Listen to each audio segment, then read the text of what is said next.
Hello students, this is Pradeep Rohila. Welcome to my YouTube channel Rohila English grammar. बच्चों, आज आपका topic होगा क्लोज का। ठीक है, क्लोज को ऐसे समझेंगे। क्लोज होता क्या है? क्लोज को हिंदी में बोलते हैं उपवाक्य। उपवाक्य, ठीक है। कोई भी क्लोज हुआ वो हमारे पास कम से कम दो सेंटेंस से मिलकर बनेगा। यानी जब भी किसी क्लोज को बनाएंगे तो अपने पास कम से कम दो सेंटेंस होने चाहिए। और जब भी दो सेंटेंस आएंगे तो आपको दो सेंटेंस के बीच में क्या मिलता है? कंजक्शन मिलता है। या फिर कंजक्शन बिल्कुल स्टार्टिंग में मिलेगा, या कंजक्शन आपको मिलेगा दो सेंटेंस के बीच में। जैसे एग्जाम्पल के रूप में देखो, Ram was taking rest. Ram was taking rest when I came. Ram was taking rest, एक तो ये सेंटेंस। व्हेन आई केम, एक ये सेंटेंस। अब हमारे पास दो सेंटेंस आ गए, और दो सेंटेंस को कंजक्शन कौन जोड़ता है? व्हेन। तो यहाँ एक सेंटेंस ये है और एक सेंटेंस ये है। दो सेंटेंस को किसने जोड़ा? व्हेन ने जोड़ा, और when that is called conjunction. तो क्लोज को बनाने के लिए हमारे पास कम से कम एक कंजक्शन का होना बहुत ही जरूरी है। ठीक है। सिंगल सेंटेंस, कोई भी सिंगल सेंटेंस हुआ वो एक मेन क्लोज तो हो सकता है, मेन क्लोज हो सकता है। मेन क्लोज में आपको केवल केवल एक सिंगल सेंटेंस होगा, यानी सिंगल सेंटेंस को हम क्या बोलते हैं? मेन क्लोज बोलते हैं। लेकिन जब हमारे पास सिंगल सेंटेंस के अलावा एक और कोई अन्य सेंटेंस आ जाता है, दो या तीन और आ जाते हैं, तब वो सभी के सभी हमारे पास किसके सामने आते हैं? क्लोज के रूप में सामने आ जाते हैं। तो क्लोज को यहाँ अब दो भागों में बांटा जाएगा। कोई भी क्लोज हुआ, एक का नाम होता है मेन क्लोज, मेन क्लोज, और एक होता है सब ऑर्डिनेट क्लोज। अब मेन क्लोज क्या होगा और सब क्लोज क्या होगा? देखिएगा, क्लोज को हम तभी पहचानेंगे जब हमारे पास एक क्या होगा? कंजक्शन होगा। तो सब ऑर्डिनेट क्लोज को हम बोलते हैं डिपेंडेंट क्लोज। क्या बोलेंगे बच्चों? डिपेंडेंट क्लोज बोलेंगे। और मेन को बोलते हैं प्रिंसिपल क्लोज, प्रिंसिपल क्लोज। और इसको बोलते हैं, एक नाम और है इसका, इंडिपेंडेंट क्लोज। यानी जब भी हमारे सामने कोई सेंटेंस क्लोज के रूप में आएंगे तो वो दो प्रकार से बटेंगे। एक साइड पे बनेगा मेन क्लोज और एक साइड बनेगा सब ऑर्डिनेट क्लोज या डिपेंडेंट क्लोज। अब इसकी पहचान देखिएगा, कोई भी सेंटेंस जब अपने बाद एक कंजक्शन लेता है तो कंजक्शन के बाद वाला सेंटेंस, कंजक्शन के बाद वाला सेंटेंस वो हमारा बनेगा सब ऑर्डिनेट क्लोज या डिपेंडेंट क्लोज। और ये जो क्लोज होगा, मेन हो या प्रिंसिपल हो या फिर इंडिपेंडेंट हो, ये होगा विदाउट कंजक्शन का। विदाउट कंजक्शन वाले जितने भी सेंटेंस होंगे that is called main clause, principal clause या इंडिपेंडेंट क्लोज। और आफ्टर कंजक्शन जो भी सेंटेंस होगा उसको हम क्या बोलेंगे? सब ऑर्डिनेट क्लोज या dependent clause. For example, I was teaching when you came।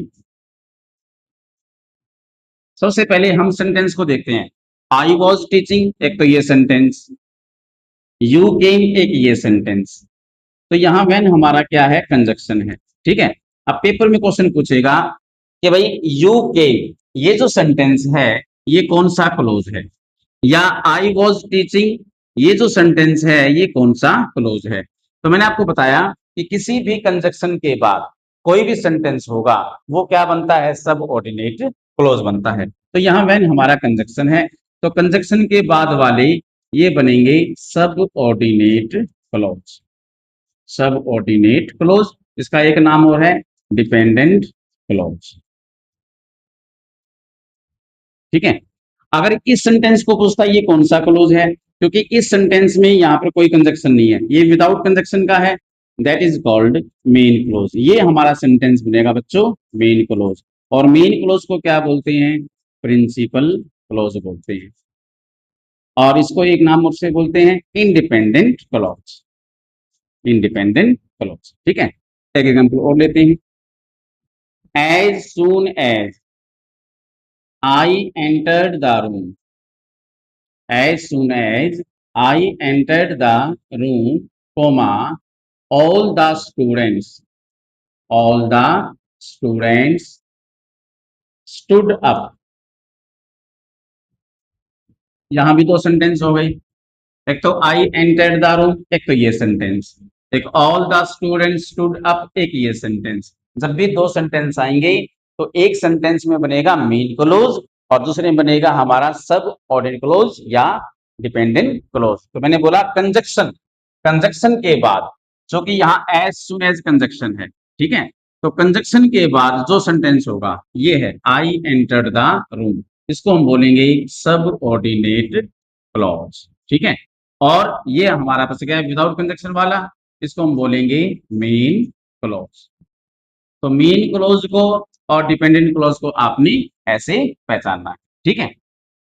तो जैसे कि आपको मैंने बताया कि जब भी कोई क्लोज आपके सामने आएगा तो दो तरह से बनकर आएगा, ठीक है।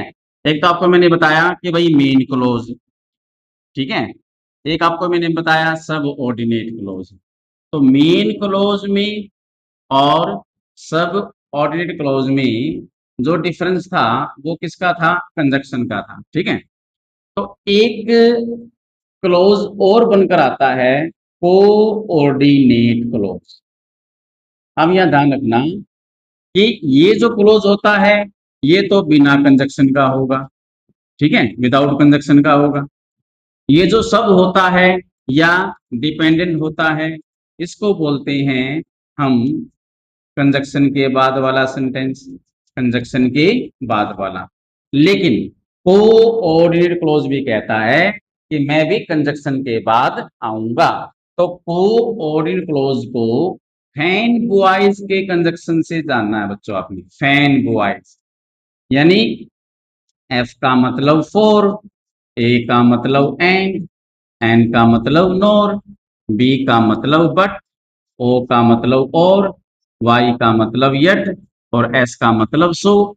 फैन बॉयज के कंजक्शन के बाद जो भी सेंटेंस आएगा वो बनेगा कोऑर्डिनेट क्लोज।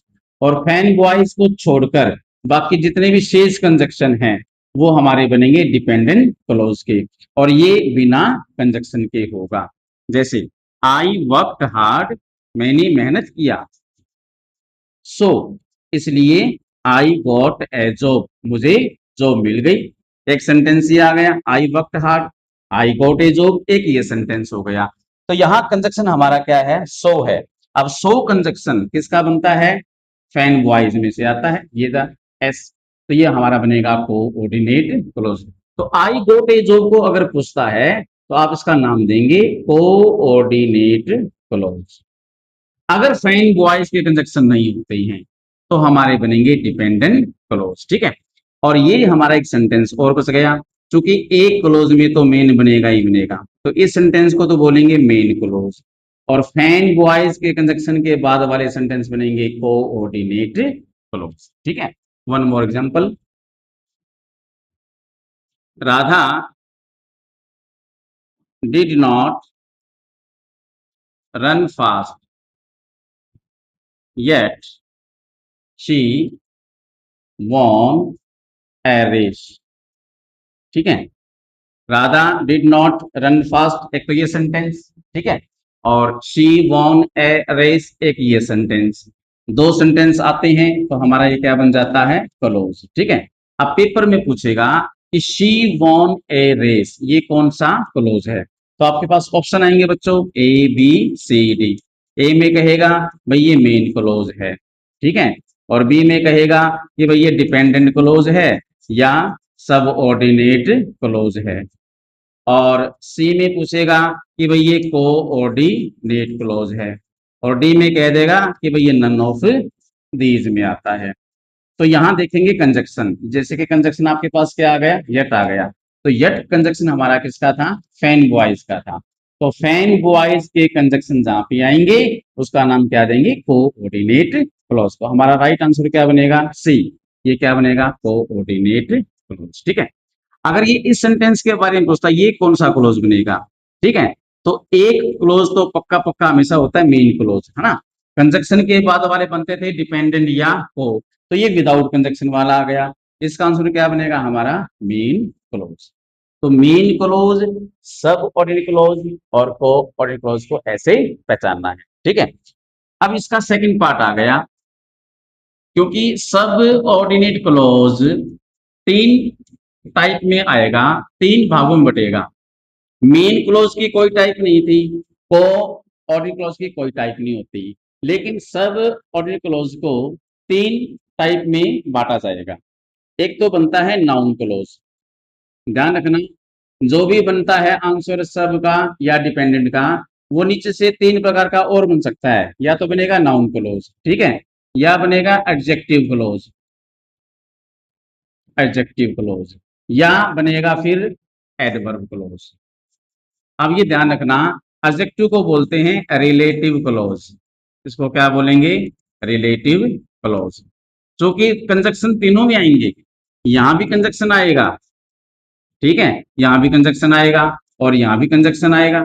तो कंजक्शन के अकॉर्डिंग हम पहचानेंगे कि नाउन क्लोज क्या होता है और एडजेक्टिव क्लोज क्या होता है और एडवर्ब क्लोज क्या होता है। तो मैं आपको बता दूं, एडजेक्टिव हो या रिलेटिव हो, तो जिस नाउन के बाद, ध्यान रखना बच्चों, जिस नाउन के बाद कंजक्शन हु मिल जाए, हुज मिल जाए, whom मिल जाए, which मिल जाए या that मिल जाए, बट इनसे पहले क्या हो, नाउन हो, तो नाउन के साथ जो भी वर्ड होता है वो क्या बनता है, एडजेक्टिव क्लोज। तो ये पांच जो कंजक्शन है ये एडजेक्टिव या रिलेटिव क्लोज के हैं। तो ये पांच में आएगा तो बन जाएगा एडजेक्टिव क्लोज। नाउन क्लोज के जो कंजक्शन होंगे वो ये होंगे, एक तो होगा वट या वट एवर, हु वाले वाक्य में क्वेश्चन मार्क मिलेगा, या हु एवर या हुम एवर, ठीक है। एक होगा आपका दैट। अब कॉमन चीज देखो, हु यहां भी आ गया और हु यहां भी आ गया, दैट यहां भी आ गया और दैट यहां भी आ गया। तो ध्यान रखना, इन कंजक्शन से पहले कोई नाउन नहीं होगा, ये विदाउट नाउन के आएंगे बच्चों। जब नाउन नहीं होगा तो इन कंजक्शन को देखकर आप उसका नाम दे देंगे नाउन क्लोज, और जब नाउन आएगा इन कंजक्शन से पहले वो हमारा बन जाएगा रिलेटिव क्लोज या एडजेक्टिव क्लोज। तो 6 तो कंजक्शन यहाँ पर हो गई और 5 कंजक्शन यहाँ हो गई, 11 हो गए ना। इन 11 में से 6 में से आता है तो नाउन क्लोज, ये 5 में से आता है तो एडजेक्टिव क्लोज, और इन 11 को छोड़कर शेष कंजक्शन जहां भी आएंगे बच्चों, शेष का मतलब होता है रेस्ट ऑफ द कंजक्शन, ठीक है। जैसे कि इसमें वाई आ गया, हाउ आ गया, वेहर आ गया, वैन आ गया, ठीक है, इफ आ गया, ये शेष कंजक्शन में आ गए भाई। शेष कंजक्शन जो भी होंगे वो बनेंगे एडवर्ब क्लोज, और ये कंजक्शन के साथ नाउन आते हैं तो बनेंगे एडजेक्टिव क्लोज, और ये 5-6 कंजक्शन के साथ कोई नाउन नहीं आता तो ये हमारा बनेगा एक प्रकार का नाउन क्लोज। एग्जाम्पल देखते हैं, जैसे यही देखो, मैंने बोला कि आई वॉज टीचिंग, मैं पढ़ा रहा था, when you came, ठीक है। अब यहां देखो, ये कंजक्शन हो गया when, कंजक्शन के बाद वाला ये वाक्य या तो बनता है सब या बनता है को। तो अब कंजक्शन फैन वॉइस का है नहीं, तो ये बन गया हमारा सब ऑर्डिनेट क्लोज, यहां से बन गया, और ये हमारा क्या बन गया, विदाउट कंजक्शन का मेन क्लोज। अब क्वेश्चन कहां पूछेगा, जब भी सब ऑर्डिनेट क्लोज के कंजक्शन आते हैं या आपका डिपेंडेंट क्लोज बनता है, वो 3 प्रकार से नीचे से और बनेगा। अब ऑप्शन यहां से देता है, ए में तो बोल देगा नाउन क्लोज, और बी में बोल देगा एडजेक्टिव क्लोज, और सी में बोल देगा एडवर्ब क्लोज, और डी में कह देगा नन ऑफ दिस। अब यू केम को आपने बताना है इसमें से कौन सा क्लोज बनेगा। क्योंकि वैन कंजक्शन देखो, ये वैन कंजक्शन ना तो नाउन क्लोज में आ रहा और ना ही एडजेक्टिव क्लोज में आ रहा, इसका मतलब ये शेष में आ गया। शेष कंजक्शन जो भी होंगे that is called adverb clause. तो बच्चों आपने कंजक्शन का फॉर्मूला अपनाना है, ठीक है। 6 कंजक्शन ये हैं तो नाउन क्लॉज में, 5 कंजक्शन अगर ये आ जाते हैं नाउन्स में तो एडजेक्टिव क्लॉज में, और इनके अलावा जो शेष कंजक्शन आएंगे वो हमारे क्या बन जाएंगे, एडवर्ब क्लॉज के बन जाएंगे, ठीक है। इसका एक एग्जांपल और लेते हैं, जैसे this is the boy who top in the class. ये वो बच्चा है जिसने कक्षा में क्या किया था, टॉप किया था। तो सबसे पहले आप सेंटेंस के टुकड़े कर लो कि मेन कौन सा है और सब कौन सा है। दिस इज द बॉय ये तो मेन हो गया, और who top in the class ये हमारा बन गया सब ऑर्डिनेट क्लोज, ठीक है। अब सब के अंदर 3 पार्ट आ गई, नाउन क्लोज, एडजेक्टिव क्लोज और एडवर्ब। अब आपने देखना कंजक्शन से, जैसे यहाँ हु एक कंजक्शन है, तो कंजक्शन हु यहाँ भी है और कंजक्शन हु यहाँ भी है, ठीक है। लेकिन यहाँ देखो कि हु से पहले एक नाउन आएगा, जब हु से पहले बॉय नाउन आ गया तो नाउन के साथ वाला जो वर्ड होता है वो हमारा बनता है एडजेक्टिव। तो ये सब के अलावा ये नीचे से किसका बन जाएगा अब, adjective close, that is called adjective close. और एडजेक्टिव क्लोज को क्या बोलते हैं, रिलेटिव क्लोज। तो इसका नाम एक और है बेटा, रिलेटिव क्लोज, ठीक है। अगर हु से पहले कोई नाउन नहीं होता, ठीक है, विदाउट नाउन के जो होते हैं कंजक्शन ये वाले, ये हमारे खुद ही क्या बना देंगे, नाउन क्लोज। इसका एग्जांपल देखो, जैसे यहां मैंने बोला कि भाई who help me is not known. किसने मेरी मदद की ये अभी तक पता नहीं है, क्वेश्चन मार्क। अब हु देखो, हु वाला जो होता है ना, देखो हु एक ऐसा वर्ड है जो कंजक्शन भी बनता है और सब्जेक्ट भी बनता है। तो हु एक तो यहाँ पर है, एक यहाँ पर है। अब हु से पहले हमारे पास कोई भी नाउन नहीं आया, ठीक है। तो पहली बात तो ये हमारा बन गया सब ऑर्डिनेट क्लोज, ठीक है। इसके साथ अब हमारा बन जाता है ये खुद ही नाउन क्लोज। तो ये बच्चों हमारा बनेगा नाउन क्लोज, ठीक है। तो हु का डिफरेंस आपने इसके अकॉर्डिंग करना है। तो जहां ये 5 कंजक्शन आएंगे विदाउट नाउन के तो नाउन क्लोज बन जाएंगे, और इन 5 कंजक्शन से पहले अगर नाउन आ गया तो ये एडजेक्टिव या एडिटिव क्लोज बन जाएगा। और बगैर ये 11 के अलावा बाकी शेष कंजक्शन किसके बन जाते हैं, एडवर्ब क्लोज के बन जाते हैं। One more example, it is sure that India will win the match. India will win the match. अब यहां देखो कंजक्शन क्या आ गया भाई, दैट आ गया। कंजक्शन से पहला वाला वाक्य तो हमारा क्या बन जाता है, मेन क्लोज, राइट। अब कंजक्शन के बाद वाले बनते हैं, या तो बनेगा सब ऑर्डिनेट क्लोज, ठीक है, या बनेगा कोऑर्डिनेट क्लोज। चूंकि दैट को में नहीं था, हमारा क्या बन गया ये सब ऑर्डिनेट क्लोज। अब दैट कंजक्शन जो होता है या तो हमको मिला था नाउन क्लोज में, ठीक है, या हमें मिला था एडजेक्टिव क्लोज में। अब ये देखेंगे कि भाई एडजेक्टिव क्लोज का बनेगा या नाउन क्लोज का बनेगा, एडवर्ब का बनेगा नहीं, क्योंकि दैट का जो कंजक्शन था वो हमारा नाउन क्लोज में था या फिर एडजेक्टिव क्लोज में था।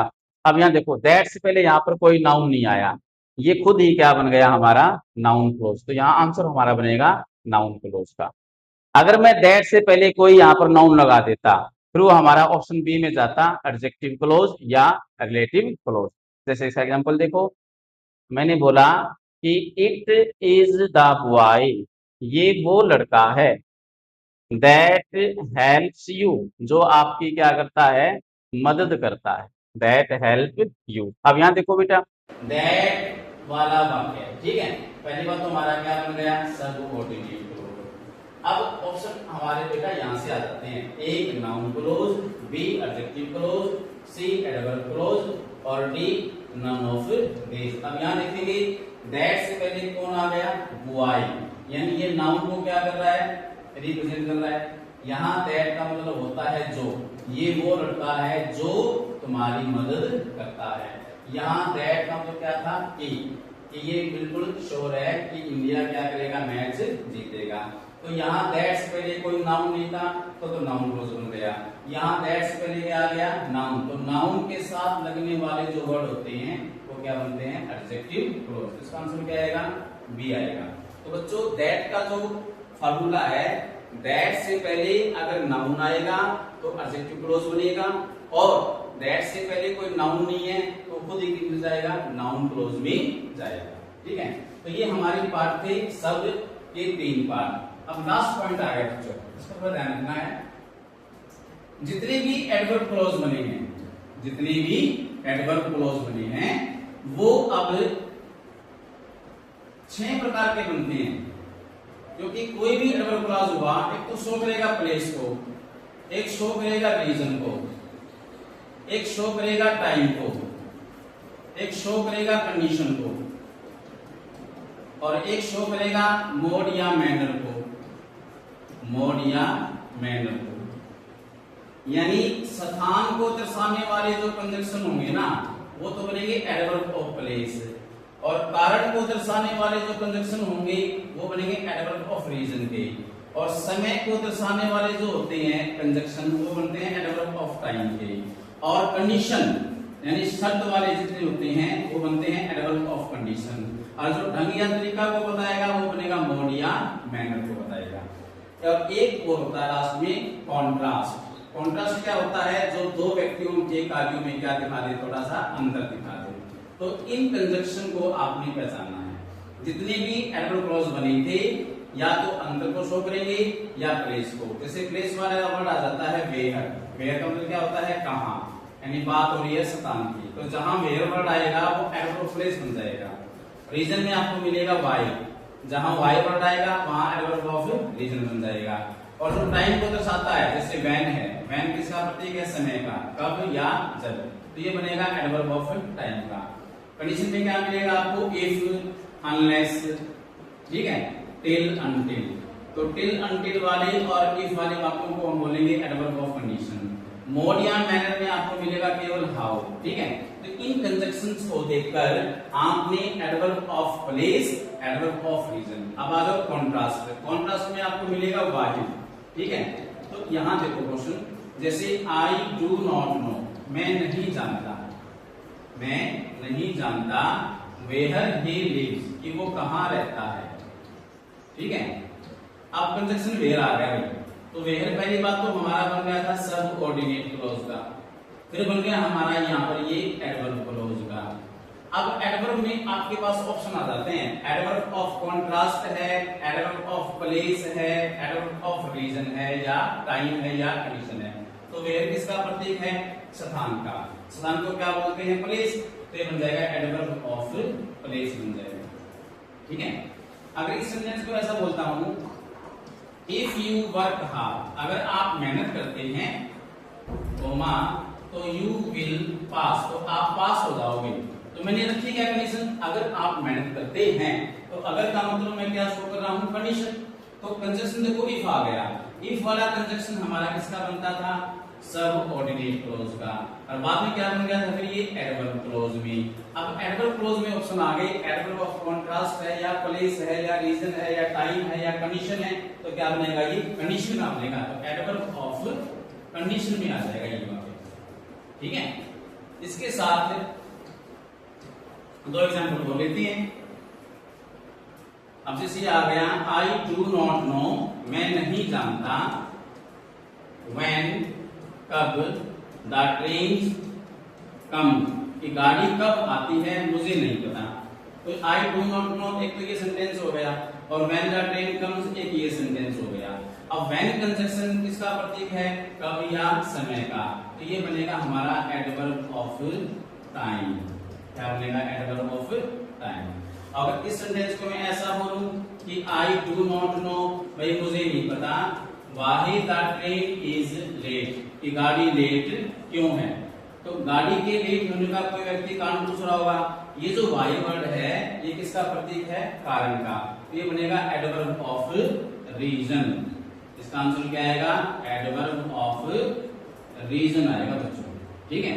ऐसे ही बेटा मोड में क्या आता है कंजंक्शन, हाउ आएगा। ठीक है।